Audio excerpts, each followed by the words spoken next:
Good afternoon, everyone, and thank you for joining us today for the Talent Matters webinar. Before we get started, there are a few housekeeping items that I would like to touch on. A recording of today's discussion will be available on our social media channels following today's presentation. You can also engage with our speakers at any time by typing your questions into the comment box both on YouTube and Facebook. Now, for the reason that we are all here. As we've all been experiencing, nationwide talent shortages are at a 10-year high with no immediate insight and no one-size-fits-all solution. This series was created to challenge businesses and organizations to think creatively about the way that they develop, attract, and retain talent. Each month, we'll bring together workforce experts to discuss the changing workforce landscape and the pressing issues.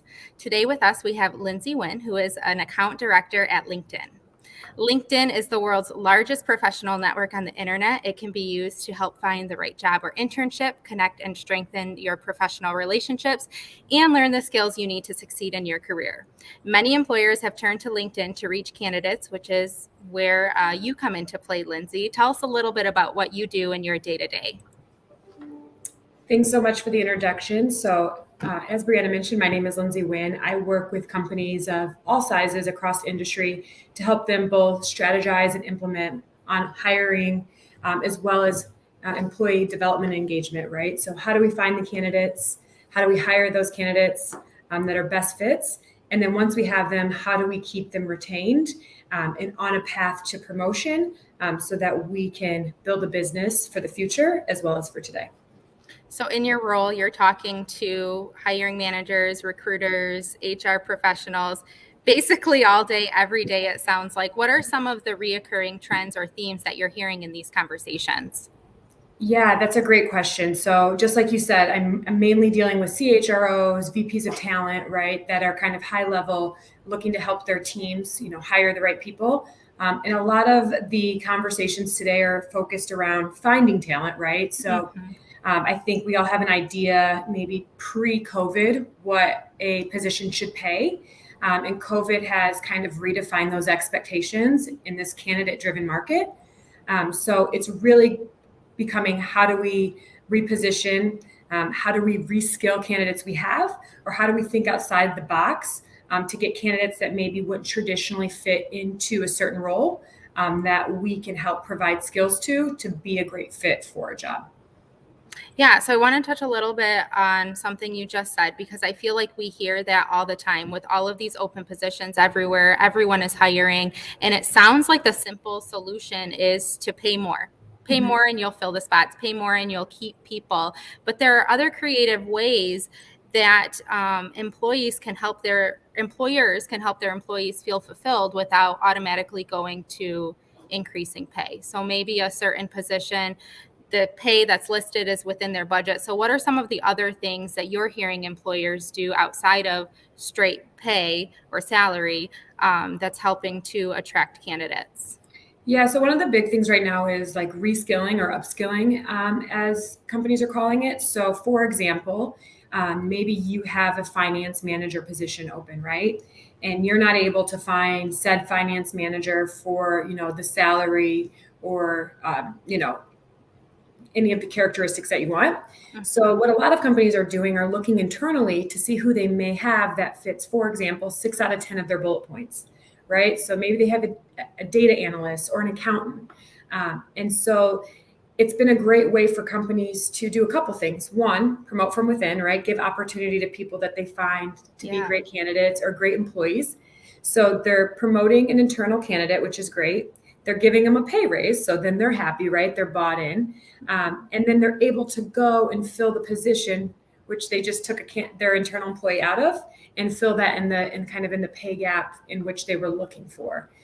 Typically, too, entry-level positions, you have a lot more candidates than you have when you get kind of into the mid-level or upper-level management type roles that require more money, more specific skills, right?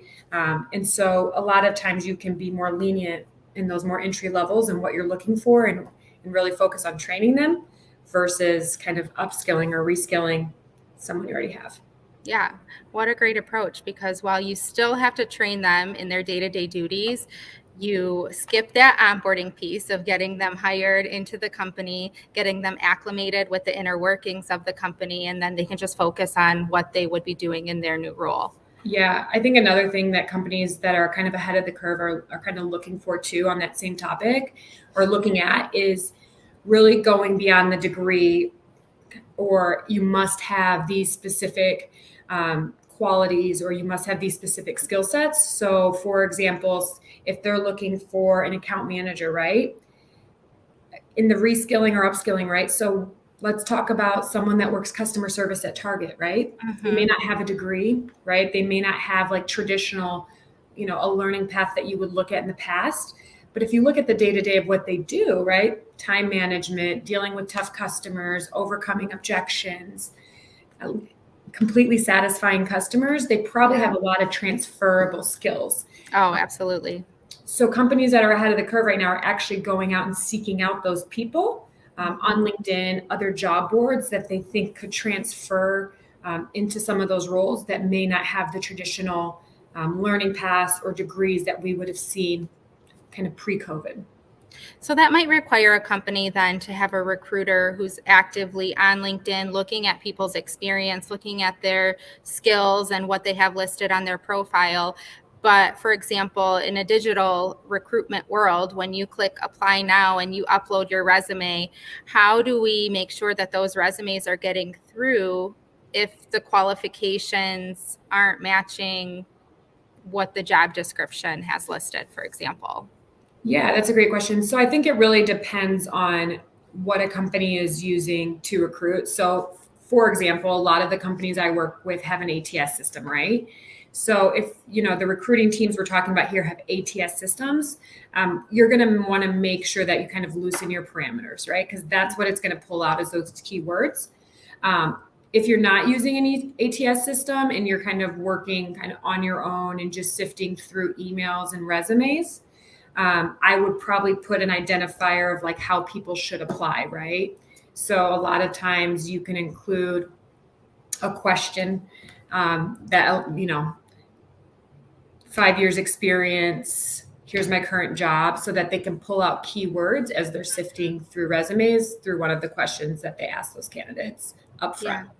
Yeah, we want to make sure that they get the right candidate and they don't miss out on a potential star employee by not looking at those skills versus qualifications. 100%. And I think too, a lot of things recruiting teams aren't thinking about today is it's kind of, we have to change the way we're recruiting, right? So outside of the traditional modes like LinkedIn or the Indeeds and Glassdoors of the world where people upload to job boards, a lot of recruiting teams that are, again, ahead of the curve are going and seeking social media platforms, right? How are people interacting? Wow, you're really outgoing. Hey, what do you do today? And engaging in conversations in ways we would have never thought of before to see if someone might be a good fit, regardless of kind of what their education level is, right? Or kind of where they are today. They're trying to kind of break the mold and find people that they think would be great fits. And switching gears a little bit, Sure. From a candidate perspective, we've been talking a lot about what employers are doing, but from a candidate perspective, sites like LinkedIn gives you access directly to those recruiters. So maybe you can engage in that conversation before applying for the job. Is that how you guys are seeing it used? I mean, we see LinkedIn used in so many ways. Yes, like engaging in conversations, depending on what level of like membership you have, a lot of times you can see who the hiring manager is, right? Who's in HR. So being able to send emails or reach out to ask for conversations or see who else you may know as a first, second, or third degree connection that works there, right? Reaching out to them. Networking is really still the number one way people are getting hired versus just kind of cold applying. So using the network that you already have to ask for, oh, I'm so sorry, my crazy dog, to ask for introductions is still going to be the best way to do it. The other way that people are using LinkedIn more now than ever is learning. So LinkedIn Learning provides both free and kind of pay for videos. But a lot of people are using those on their own time to upskill and reskill, and then adding those to their resume or their profiles so that potential employers know kind of what they're doing to be more well-rounded and kind of translate into maybe different fields. Yeah. So we've talked a little bit about some of the outside of pay things that are very attractive to candidates, employee development being one of those. And you just mentioned LinkedIn Learning. It's a great supplement for people or employers who don't have an internal learning management system, but still want to provide some of those opportunities for their candidates. The Flint Genesee Group offers some in-person workshops here locally, and a lot of organizations around the county offer similar opportunities. So that's a great plug-in for that and something to look for. I want to talk a little bit about getting back to, what makes an employer attractive to a potential candidate.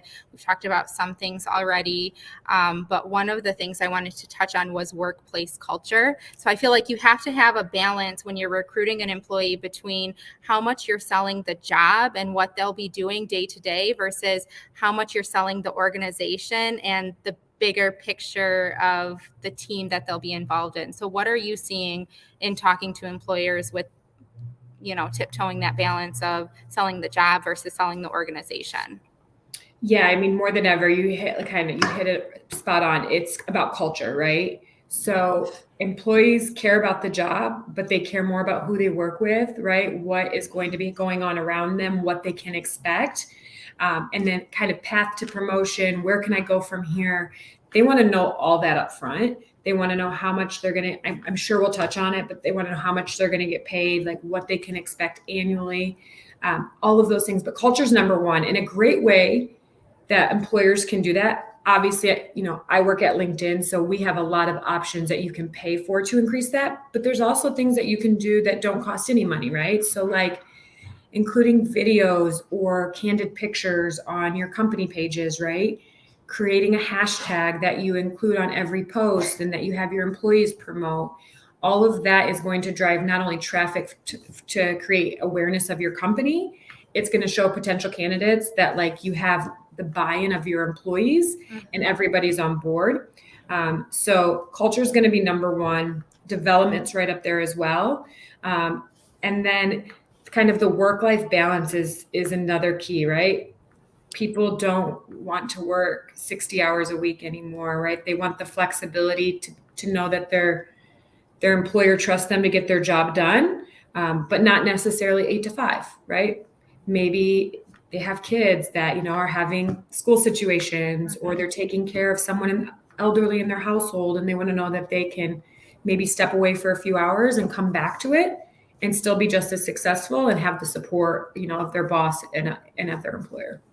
Yeah, I feel like some days we've been working remotely on and off since the pandemic, and there are some days where my most productive hours are like 8:30 to 10 p.m. I can just get carried away once the kids are sleeping. There's no outside distraction. No distractions. Yeah, husband's usually like watching football or something at that time. So having that flexibility to hop back on, get the work done late at night. And I know for every role, every company, that's not always going to be the case, but I feel like I've seen a lot of employers re-looking at that flexible work schedule for the positions that allow of late.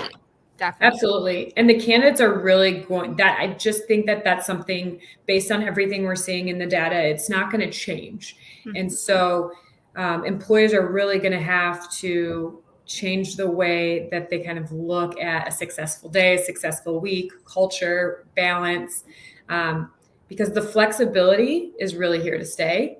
And maybe it's not something that's kind of written into a policy, but allowing someone to work from home when needed, right? Or special occasions, like that's something that people are going to need at a minimum to not only get talent, but to retain the talent that they already have.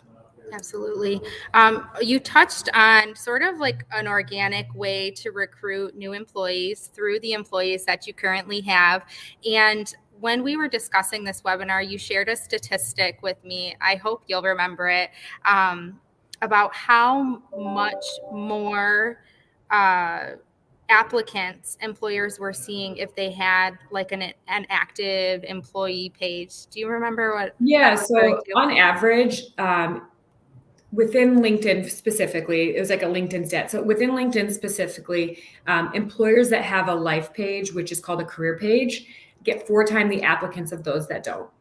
And the reason that is so important to future candidates and employees is because the life page is where you get to tell them who you are and what you're about, right? So that's where they go to see, does the company have outings? Do they have flexibility? What do they do for team culture, right? What can I expect? Even down to the little things like, do they wear jeans to the office, right? And all of the things in between that you maybe can't write out, they can see it visually. And that is really important to the candidates, especially, those kind of mid-30s and under.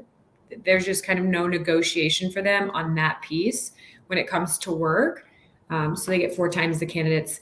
I think one thing that we didn't touch on, but I think is important to note here, is that 54% of people are going to need to be upskilled or reskilled in 2022. Yeah. So in addition to everything everybody's already going through, I would keep that in your mind, because the employees you have today, because technology is moving so quickly, they're going to need different skills or new skills in this next year. Yeah, very important to know.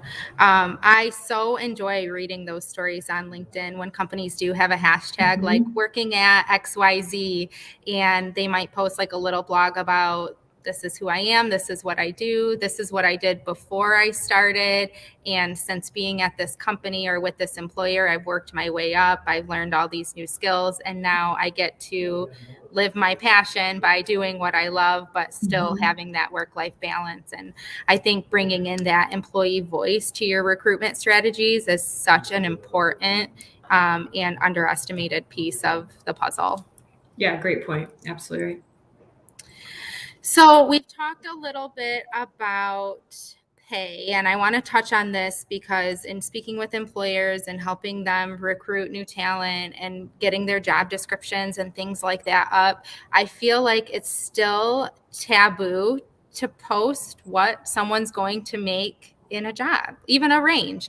But we're seeing trends lean towards people want to know pay transparency. They want to know what they're going to be making. They want to know if there's a commission, what the commission structure is going to be, bonus opportunities, or whatever the case may be. What are you hearing in your conversations as it relates to pay transparency? Yeah, you're spot on. So people want to know what they're going to make, and there's really no way around it. Either you tell them at the beginning or you have to tell them at the end. So what we're seeing out in the market is companies are really moving to, in that first kind of initial screening or interview, right? Depending your process, the conversation usually middle to end, somewhere in that, the recruiter or talent manager is saying, this is what you can expect to make. And it's usually a range, right? For a host of reasons. Yeah. But here's the range of what you can expect to make. Does that fit into what you were looking for? And so right from that point, A, yes, it is okay, or no, it's not okay. And if it's not okay, it gives you, the ability to start asking questions. What were you expecting to make? Why were you expecting to make that? And then it allows you to kind of go back and see if there's any room on your side, right? If you really like the person. Or it allows you to move on without wasting another 2, 3, 4 hours on interviews, right? Yeah, yes. Because we all know the interview process today. You don't interview someone one time, right? There's usually on average 3 rounds, multiple people on your team involved. It's multiple hours on the candidate side. And so companies don't want to waste their time anymore. And the candidates don't either, right? Like, let's get on the same page from the first 30 minutes of talking, and then let's agree to move forward or not. Yeah, I feel like there would be nothing worse than getting to that 3rd or 4th interview where you're extending an offer just to realize that this is way off base with what your candidate was thinking. Now you've gone through this whole process and you're having to start over. Yeah. So employers shouldn't be scared, right? Because if they have a drop, number, like they have a hard number on what they can pay, that number isn't going to change. So get it out there, right? Be confident in it. And then you can kind of always overcome objections the first hour of the interview versus 2, 3, 4 weeks down the road when you're really invested in who this person is, yet you can't make the money work. Yeah. And maybe talk about that pay in addition to, and here are your benefits. Here's your benefit package. Here's the PTO. We talked a little bit about PTO aligning with workplace culture. So you mentioned, and I know we have adopted this internally as well, like more companies are recognizing Juneteenth as it relates to their internal DEI efforts and a day of service or education for their employees. So where do you think that piece fits in? Presenting benefits up front too. Yeah, that's a great point. So it's PTO, it's 401k match, right? It's if you do like a monthly, LinkedIn has like, we do a monthly service day, and every month is a different theme, right? That allows you to get involved in the community and do things you're passionate about. So it can be a whole host of things, right? We have companies that, for example, on LinkedIn Learning, do a monthly drawing for people that engaged in content for the month, right? And their teams really look forward to that, or employee of the month type things that has kind of a prize or personal time off attached to it, right? Yeah. So there's no limit on creativity these days, which is great. You can kind of do whatever, and there's like, there is no wrong answer, but it is about creativity. And we're all plugged in today, kind of 24/7. You mentioned we're working from home, right? No one ever really turns off. And employers really need to take that into consideration, because most employees want to do a good job and they want to be successful at work. Right. Yeah. And they're not turning off. So kind of going to the old, like you get 2 weeks, you get 3 weeks. We just have to be more flexible. A lot of companies are also moving to like, you take time off when you need to. The job is the job and the metrics are the metrics, and we need to hit, right? But we're not going to stop you from taking a day off if that's what you need for your mental health or for your family or for your life situation. Like, we trust you, and that's why we hired you. Unlimited PTO, that's a whole other conversation that I'm not prepared to get into, because I still don't understand how that would work. I think it's because I'm an Enneagram 2, like a helper, a deep empath. Like I could never take unlimited PTO. I would probably take less PTO. Well, that's actually statistically the truth. So most companies that have unlimited PTO, employees actually usually take less time than those that have a set kind of parameter for here's your day. But again, it's all about being creative with the benefits. The benefits aren't just time off, right? There's a whole host of things that you can do. And I think the other thing, just talking about pay really quickly and just like transparency, is like, it is a candidate's market right now. There are so many more available jobs than there are candidates. And that's been going on for well over a year now. And that's going to continue through 2022, realistically.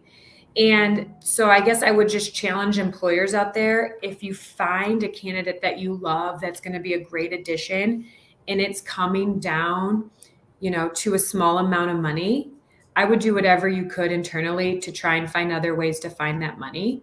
And the reason I say that is because if you can't get that person, there is also a cost of not having someone in seat, right? That's hard to quantify, but is real. So like, how much are you losing in productivity, right? And customer engagement by not having someone in seat? And if you really do the math, you're probably made up your gap right there. Yeah. And I feel like this is kind of where social media comes into play. So there are a lot of benefits, disadvantages to living in this social and virtual world. But I feel like the pay transparency conversation, from what I've seen, has really been driven on social media, where you can connect to anyone in the country in the blink of an eye, and you're seeing someone who is your same age with your education and your experience or skills, and they're making, double the amount of money that you make. And that gives people the idea that I need to get out there and see what's happening.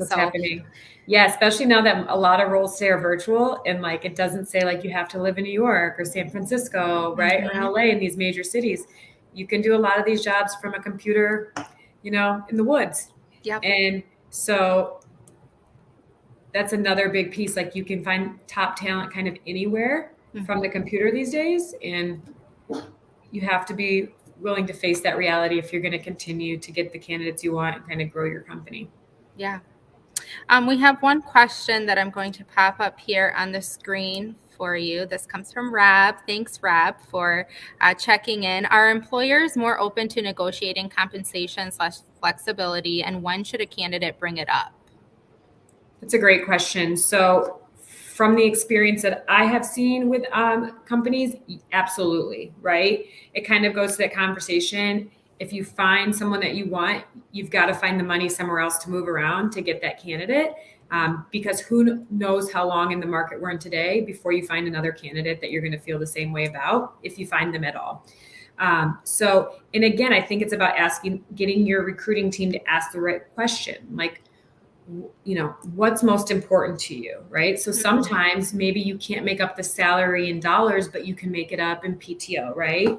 Or you can make it up in quarterly bonuses based off performance. And so there's so many ways, but I think it's just asking the questions up front. And when should a candidate bring it up? Traditionally or typically, we are seeing candidates bringing it up like second to third interview. Okay. So not necessarily in that initial round, right? Kind of using that initial round to pay transparency. Is this a good fit? Moving on to the next round and then asking it and follow-up questions there. Yeah, it's like dating a little bit. You have to make sure it's a good fit on both sides. So from a candidate perspective, they want to get to know you a little more. You need to get to know them a little more before you're ready to have some of those conversations. Yeah, I love it. That's a great way to explain it. It's true. Okay, I'm coming back to my list here to see some of the things we wanted to touch on that we have. You used a great example just now of a question, that a recruiter could be asking, what's more important to you? Are there any other interview questions that stand out in your mind that help with that dating process of seeing, is this a good fit for us mutually? Yeah, I think it's just the, kind of standard questions that maybe don't get like dug in on as much, right? So like, why did you apply for this job? What stood out to you that you thought this would be a great fit?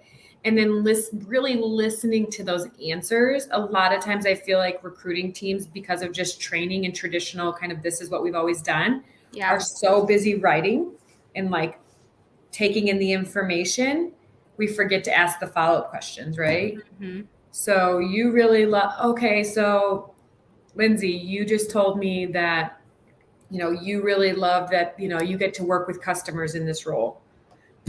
What about that is exciting to you? A lot of times we hear working with customers is hard. Like, what do you love about working with customers? Right. Mm-hmm. And then listening to the answer and then asking 3 or 4 follow-up questions to that. Those really help you get to know a candidate.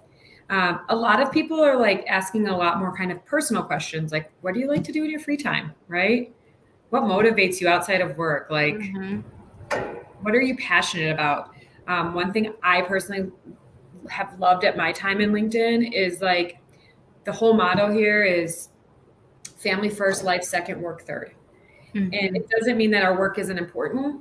It just means that they understand that there's a whole life outside of a job. Yeah. And we have to be able to prioritize all of them and that they're giving us the free rein to take care of our family.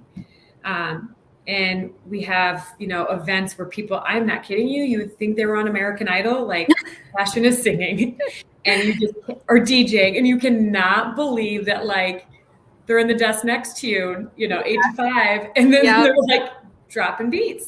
Yeah. So it's really good to get to know candidates, because a lot of candidates are passionate about stuff outside of work, and that helps you connect and then kind of circle back to how the job would be an even better fit and can encompass not only, their work life, but their personal life. Yeah.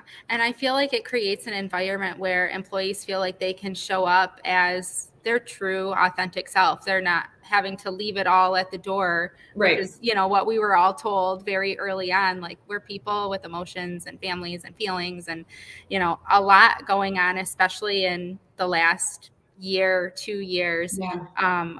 We have to acknowledge that as employers in order to make people feel like this is somewhere where they want to be. Exactly. Yep. All right. Well, we're coming right up on a half hour. Lindsay, any lingering thoughts that you want to share with the group as it relates to recruitment strategies or thinking outside of the box or anything like that we haven't touched on already? I think we kind of touched on it. It was so fun being here. So thanks for having me. First of all, I think I would just continue to say, to challenge, employers to not be afraid to try something different. Because if it's not working today and you're not finding the talent, you're not going to be in a different place if you try something new. So I think feel free to just think outside the box and figure something else out or move things around. And if it, like I said, if it doesn't work, it doesn't work. But staying like in the same position is what's making companies kind of fall behind like the trends and what's happening. And the people that are creating best practices and growing their companies like crazy, they're doing that because they're not following any traditional molds. Yeah. Awesome. Well, thanks so much for being with us today. I will give a quick plug too. If you are feeling stuck, if this is more than you feel prepared to take on, because for a lot of business owners, they're the manager, they're the HR, they're marketing. We know it's a lot. If you need help, feel free to reach out to our Flint and Genesee Chamber team. We have a huge network of HR professionals, staffing companies, people who work day in and day out in the field of recruitment who are available to help. So feel free to reach out to Andy Younger and he will connect you with some of those chamber members. Again, Lindsay, thanks so much for joining us today. We appreciate your time. If you have any additional questions regarding recruitment for Lindsay specifically, feel free to reach out to me and I will make sure that those get to her. Again, a recording of today's conversation will be available online following this presentation, and we will see you next month for the next Talent Matters webinar series that is going to focus on succession planning for business owners. We will see you then.